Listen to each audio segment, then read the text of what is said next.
Good afternoon, everyone. My PhD topic is about the evaluation of new preoperative interventions in order to enhance recovery after major abdominal surgery. My name is Sebestyén. I'm a full-time PhD student at Heim Children's Hospital. You can see my supervisor and SMSCs in this slide. And about vision. Our whole group believes that there are some old paradigms and principles in perioperative patient care that are kind of old school at the moment, and we need some new school approaches, new treatment options and ideas. So our mission is to provide high quality of evidence to support this changing process. In the next few minutes, I would like to tell you about my ongoing projects. The first one is about the effects of preoperative carbohydrate loading on postoperative outcomes in patients undergoing elective major non-cardiac surgery. This is a systematic review and a meta-analysis. So, preoperative fasting, what does it mean? It means that the patient has to fast from midnight before surgery until the end of surgery. It means it is forbidden to the patient to consume any solid fluids. So technically, patients are starving prior surgery. Starvation causes a stress response, perioperative insulin resistance, and a more pronounced inflammatory response. And when this stress adds up with the surgical stress and the surgical trauma, these together can increase the rate of postoperative complications. Despite these facts, preoperative fasting is still a worldwide routine. However, the most recent enhanced recovery after surgery guidelines from 2018 and 2019 strongly recommend the preoperative carbohydrate loading instead of conventional fasting. So our aim is to investigate the effects of preoperative carbohydrate loading compared to preoperative fasting. And in these guidelines, the quality of evidence is still low or moderate, so we hope that we can increase the level of evidence in the next guideline, perhaps. Here's a clinical question. Does preoperative carbohydrate load decrease the rate of postoperative complications compared to preoperative fasting in elective major non-cardiac surgery? The patient population are adult patients undergoing elective major non-cardiac surgery under general anesthesia. The intervention group will receive the preoperative carbohydrate loading, and the comparison group will fast or they will receive placebo. And our primary outcome is the length of hospital stay. We have some secondary outcomes as well, such as the overall complication rate, postoperative blood glucose levels, postoperative insulin therapy, and postoperative inflammatory parameters. We hypothesize that preoperative carbohydrate loading is superior to preoperative fasting. And here's the clinical implication. We believe that carbohydrate load could shorten the hospital stay and reduce the overall complication rate. You can see the number of results in each databases we found during our search. We did our search on 15th of October. You can see our search key as well. And here's our flowchart selection. We had 9,698 results in the beginning. Currently, we are in the full text selection phase. We have 206 results that are waiting for the full text selection. About my other project, it is the multimodal individualized goal-directed fluid therapy, MyGDFT for short, in patients undergoing pancreatic surgery. Hemodynamic management during any kind of major surgery is a need, and doing it properly is a must. So, because inadequate hemodynamic management during any kind of major surgery can result either tissue hypoperfusion or fluid overload, and both are associated with worse postoperative outcomes. By now, we know kind of a lot about goal-directed fluid therapy, which is a well-working strategy about intraoperative fluid therapy. And our theory, if we complement this already existing and well-working strategy with this multimodal contextualized concept developed by our group, we can have further improvements in postoperative complications, and we can personalize the fluid management. So in our study, we would like to compare the effects of intraoperative MyGDFT compared to conventional fasting, focusing on pancreatic surgery, and this would be the first study to compare the effects of these two modalities. Our clinical question is the following. Does MyGDFT reduce the postoperative complications compared to conventional fluid therapy in patients undergoing elective pancreatic surgery?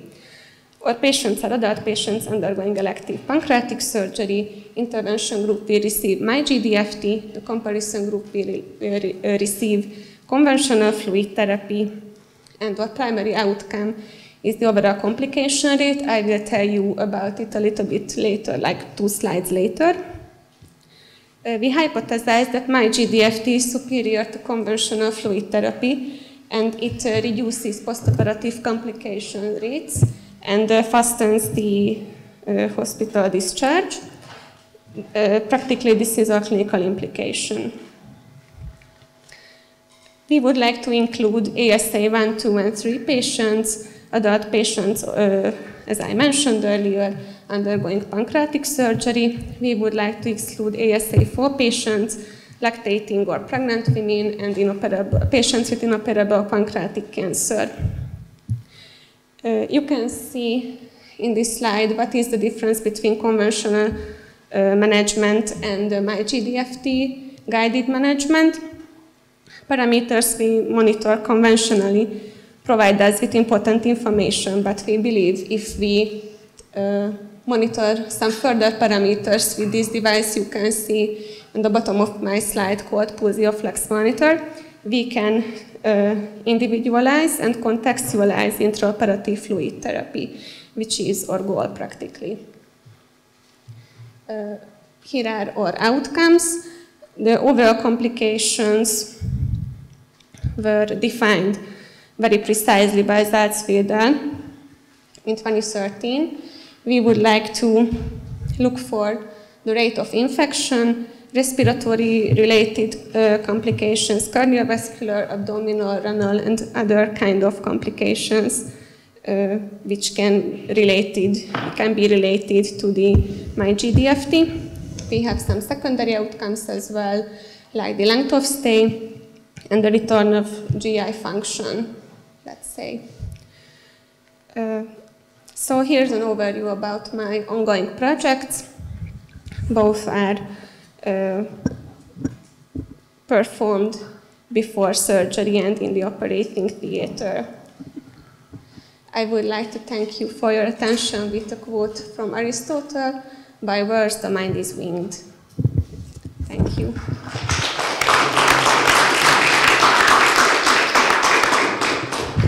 Your main outcome of the first project is the length of hospital stay after major surgery.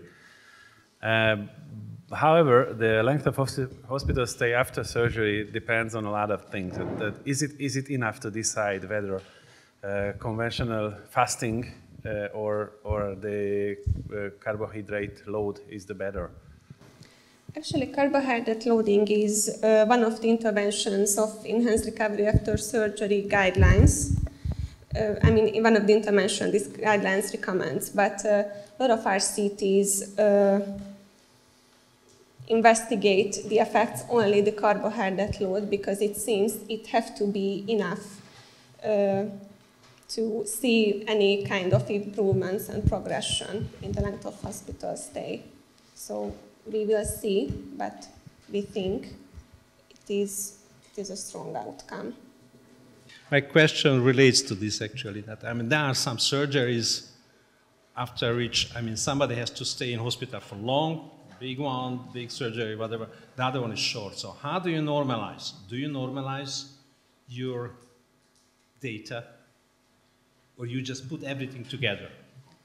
No, we will have subgroup analysis. Depending on what kind of RCTs we will find during the full text selection. and we will grouping them. Yeah, well, the same kind of question for the pancreas, since there could be multiple reasons for having pancreatic cancer. Okay, chronic pancreatitis, maybe in some cases for acute. These are quite different scenarios, actually. So do you do also subgrouping? So this is question one. Question two. We are planning on doing subgroup analysis as well. Can you handle the age of the patients? Because some of them are actually very old, in pancreatic cancer, whilst others are young. So that could be an important factor in terms of healing. It is associated with the ASA. We include only ASA 1, 2, and 3 patients. ASA 4 patients are excluded. Very nice projects. A few questions about the second project. How will you convince the surgeons to be on board with your trial? Do they see any immediate benefit from you doing the fluid therapy during the operation differently? We will see benefits because we developed an algorithm about my GDFT and how to monitor those parameters I showed you. Going back to Gabor's question, how can you normalize? So if you do the randomization well, then patients will fall equally with the major confounding factors into arm A and arm B as well. Are you planning a multi-centric study? Yes. And then my question is, so of course you have to do stratification for the centers you're doing the procedure in, because you want equal number of A's and B's from every center, but is there any major confounding factor which you are planning stratification for during the randomization? Not really. We will finish the protocol first, and we will send it to the other centers that will take part in this RCT, this multimodal RCT, multi-center RCT. That's it. If you plan to include benign and malignant disease of the pancreas on both arms, I would recommend thinking about stratification for benign and malignant conditions. Yes, because I think the surgery is very different for them, and everything outside surgery is very different for them. Okay, thank you for your comment. Thank you for an interesting talk. I just want to ask one question regarding the post-operative study. So are you planning to register and document the loss of fluid during the surgery and after the surgery? Because the administration of fluid directly correlated with this amount of bleeding and kind of drainage that they're using during the surgery, and so I'm just a bit interested in this. We are planning to use this device you can see on this slide. And based on the guideline and the algorithm, everything will be covered, actually, because we have to monitor several parameters you can see here, and we will be informed by this device if there is bleeding, for example, during surgery, or we have to administer vasopressor support, rhinotrope support. It is covered.